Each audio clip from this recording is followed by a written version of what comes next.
George there in Los Angeles. You spoke with a man so many people are talking about this morning. Good morning, George. Boy, they are, Robin. You know, that announcement from Jason Collins, that surprise yesterday, just shatters stereotypes in the macho world of pro sports. When he went online in Sports Illustrated on Monday morning, you could feel the explosion everywhere. You know, the 12-year NBA veteran told me that this was not the kind of spotlight that he sought, but now that he's made the announcement, he says he has never been happier. The president called him immediately to offer to support. I flew out here, met with him last night. It was an emotional, revealing interview. He's been a Celtic, a Net, a Hawk, a Grizzly, a Timberwolf, and a Wizard. A 7-foot-tall, 255-pound bruiser who spent 12 years in the NBA fighting his way through 90 playoff games, including back-to-back finals with the Nets. Tough, respected, a true team player, but never a household name like Kobe, Shaq, LeBron. Until now. Jason Collins is making history with these simple words. I'm a 34-year-old NBA center, I'm black, and I'm gay. And all the emotions stirred up by his announcement were catching up with Collins when I sat down with him in Los Angeles. You always knew you were gay? Yeah, it's I sort of describe it as you know that the sky is blue, but you keep telling yourself that it's red. So you fought it? Yes, in the beginning. I think they call it like the 12 steps. You know, you go through anger, denial, and all. You know, it's just. But when you finally get to that point of acceptance, there's nothing more beautiful. And just allowing yourself to, really be happy and be comfortable in your own skin.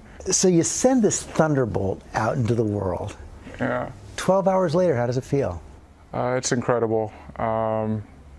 You just try to live an honest, genuine life, and next thing you know, you have the president calling you. And, what did he say?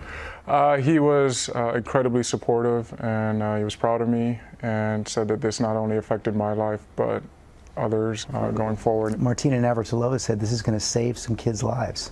I look at her as one of my heroes. The dignity and the class that she's lived her life and all that she's achieved in her career. She is my role model. Hopefully, going forward, I can be someone else's role model. What do you say to the 12-year-old boy who's out there practicing right now, wants to be a pro ball player, and happens to be gay? It doesn't matter that you're gay, but the key thing is that it's about basketball. It's about working hard. It's about sacrificing for your team. It's all about dedication, and that's what you should focus on. One of the things you write is that actually loyalty to your teammates is one of the things that held you back for making this announcement. You don't want to be, that distraction, because for me it's always been about the team.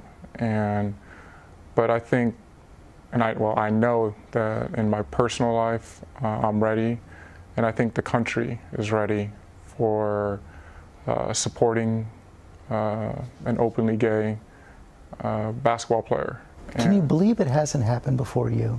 That's kind of mind-boggling. I never set out to be the first, and it's, you're sort of waiting around for somebody else to, raise their hand, and I'm ready to raise my hand, but you still look around like, okay, come on, guys. Phil Jackson says he's never met a gay player in the NBA. Have you? Not that I know of. I don't know of any other gay players in the NBA. Kobe Bryant tweeted that he was proud of you today, too. That was incredible.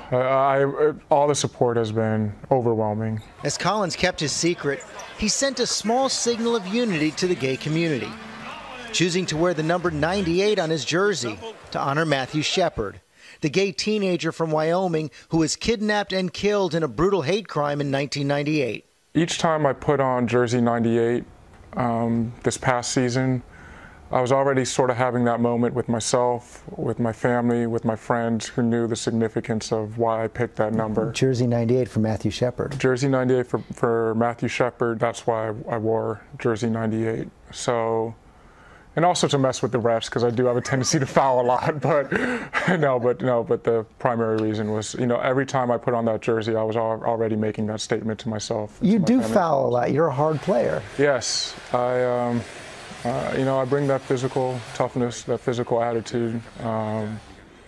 and it's part of the game. And as you write, it goes against the gay stereotype. That gay stereotype. That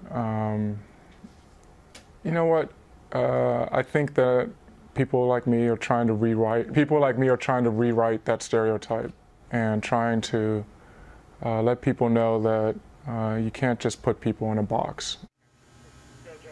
As Jason said, it is all about the basketball. He's going to work hard all summer long to get picked up by another NBA team. And Robin, he confessed to me that when he walks out onto that court, he knows the pressure is going to be on, but he has no idea how it's going to feel to be the first openly gay player to actually play in an NBA game. But the way he has handled himself thus far, just so incredibly impressive.